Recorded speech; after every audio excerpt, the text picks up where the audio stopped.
যেমন পাকিস্তানের chief justice আল্লামা তকি উসমানী মাদ্দাজিল্লাহুল আলী উনি তার কিতাবে বলেন, আমি পাকিস্তানের 10 বছর ইসলামী শরিয়ার প্রধান চিফ জাস্টিস ছিলাম, আমার কাছে একটা বিচার হয় নাই, একটা চুরি এবং ডাকাতির বিচার একটাও আমার কাছে আসে নাই।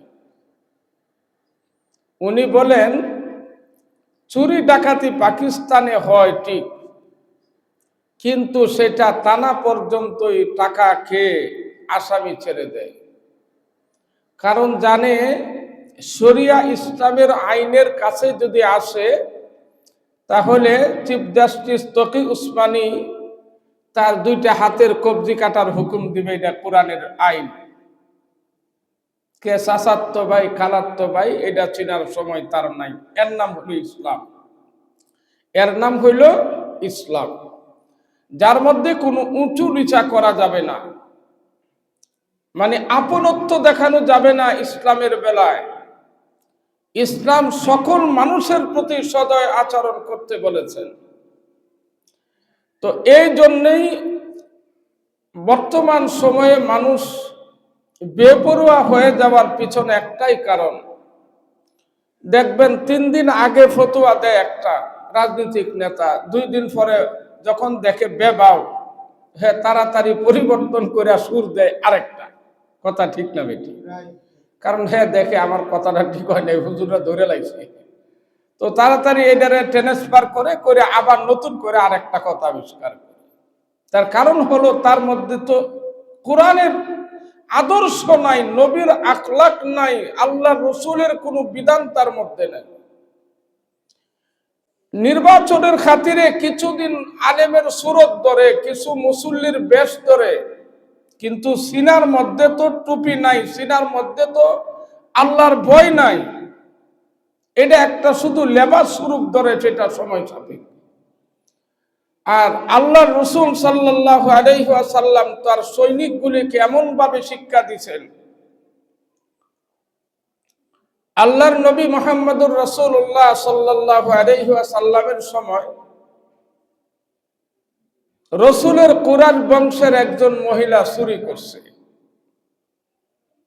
তে মহিলাটা যেহেতু কুরাইশ বংশের অর্থাৎ নবীর বংশের, এখন তাকে রসুলের খেদমতে হাজির করা হলে আল্লাহর রসুল তার আদালতে বসে যখন বিচারের রায় দিবেন, এমন সময় সিদ্দিক আকবর, হযরতে উমর রাদিয়াল্লাহু তাআলা আনহু, হযরতে আলী কাররামুল্লাহ ওয়াজহুর মতো বিজ্ঞ সাহাবীরা একটা ইতস্ততায় পড়ে গেছে। চিন্তা করে রসুলের বংশের একটা মহিলাকে যদি চোর সাব্যস্ত করে 2টা হাত কেটে দেওয়া হয় তাহলে একটা বংশের কলঙ্ক হবে। এটা তো হুজুরের কাছে কি করতে পারি আমরা? তা ইতস্ততা করতে করতে কিন্তু কেউ সাহস পায় নাই নবীর কাছে গিয়ে বলবে যে হুজুর আপনি বিচারদারি একটু 0.5% করে লান, আমরা দেশের মতো। এই কথা বলার মতো সাহস কোন সাহাবীর ছিল না রসুলের খেদমতে। তো সাহাবাই কেরাম চিন্তা করতেছেন সংবাদটা কি করে নবীর খেদমতে পৌঁছায়, যে হুজুর এই মহিলাটা আপনি চিনেন না, কিন্তু এটা কুরাইশ বংশের একটা মহিলা। তো এই কথা বলতে যায় সাহাবাই কেরাম চিন্তা করলেন, রসুল একটা ছেলেকে পালতো যার নাম ছিল যায়েদ ইবনে হারেসা রাদিয়াল্লাহু তাআলা আনহু। তার পালিত সন্তান, তার ঘরের একটা সন্তান ছিল ছোট বাচ্চা। রসুল নাতির মতোই তাকে আদর করত, যেহেতু পালিত সন্তান। তো ওকে ডাইকা সাহাবীরা বলেন, তুমি কাজ করো, আস্তে করে তোমার নানার কুলে উঠো, তোমার নানের কুলের মধ্যে বৈশা কানে কানে বলো, নানা এই যে মহিলাটা চুরি করছে মহিলাটা কুরাইশ বংশের, আপনার বংশের মক্কার শ্রেষ্ঠতম বংশ কুরাইশ বংশের মহিলা, হয়তো ভুলবশত চুরি করছে, তে নানা বিচারটা একটু শিথিল করা যায় না? কবজিটা না কাটতে একটা আঙ্গুল কাটটা দেন। মানে নাতির দিয়া প্রস্তাব দেওয়াইছে, তাও সাহাবাই কেরাম সাহস পায় নাই। সাহাবাই কেরাম বলেন, এই কথা ছোট্ট বাচ্চা রসুলের কানে বলতে দেরি হয়েছে। আমরা তাকায়া দেখি আল্লাহর নবীর চেহারাটা রাগে লাল বর্ণ হয়ে গেছে।